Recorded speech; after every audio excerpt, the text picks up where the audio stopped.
Crush mo ba talaga si Julia? Inandun eh.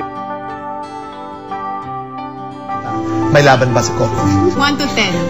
1 to 10? 9.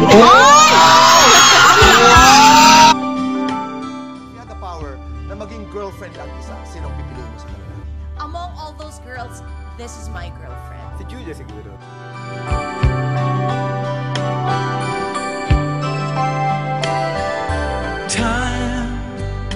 I've been passing time, watching trains go by.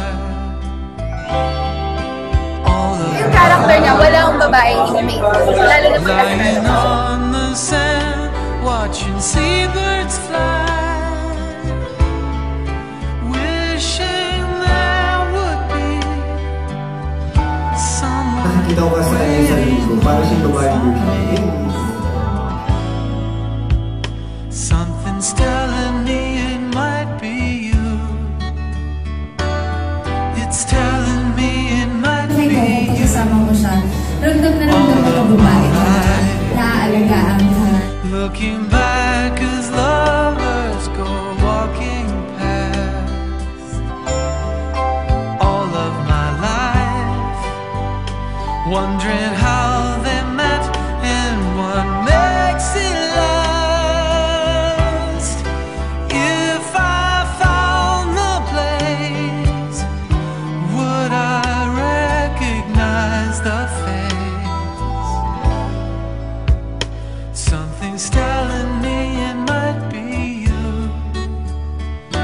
Yeah, it's telling me it might be you.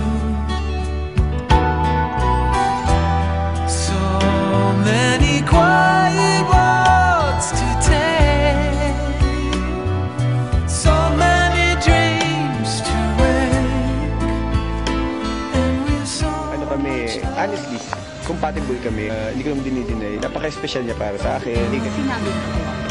Hindi, pero I'm sure nararamdaman niya yun. Super special friend sa showbiz. Siya yung masasabi kong pinaka-best friend ko. Sabi ni Coco na hindi siya maghintay sa'yo. Alam mo naman daw yun na talagang special ikaw sa kanya. Ano reaction mo?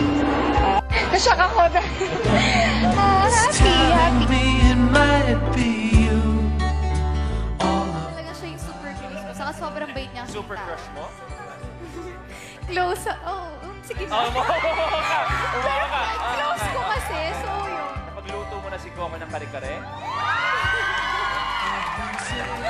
Hindi mo ba alam na favorite ni Coco yun? Kung may hahambing mo sa isang ulam, ang samahan niyo ni Coco. Ano yun? Pinakbet. Bakit pinakbet? Maraming sahog.